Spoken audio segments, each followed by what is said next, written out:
رکوع اور سجدے کی تسبیحات کم سے کم کتنی مرتبہ پڑھ سکتے ہیں اور زیادہ سے زیادہ کتنی مرتبہ پڑھ سکتے ہیں؟ کم سے کم ایک مرتبہ پڑھنا یہ تو سنت مؤکدہ ہے، اور 3 دفعہ پڑھنا سنت ہے۔ اور حدیث میں سجدے کے بارے میں فرمایا سبحان ربی الاعلیٰ پڑھو، اور رکوع میں فرمایا سبحان ربی العظیم۔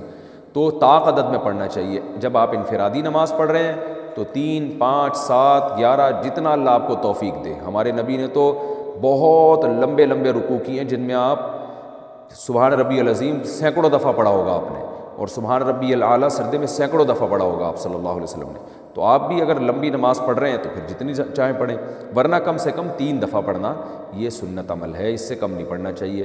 اور عبداللہ ابن مبارک رحمہ اللہ سے منقول ہے کہ امام کو 5 دفعہ پڑھنا چاہیے، تاکہ جو اس کے پیچھے پڑھنے والے ان کا کم سے کم 3 تسبیحات مکمل ہو جائیں، کیونکہ کوئی آہستہ پڑھتا ہے، اسپیڈ سے پڑھتا ہے، کوئی سلو رفتار سے پڑھتا ہے۔ تو جب امام 5 دفعہ پڑھے گا تو پیچھے جو اسپیڈ سے پڑھنے والے ہیں ان کا 5 سے زیادہ ہو جائے گا، جو سلو پڑھنے والے ہیں ان کی کم از کم 3 دفعہ تسبیحات ہو جائیں گی۔ اللہ تعالیٰ عمل کی توفیق عطا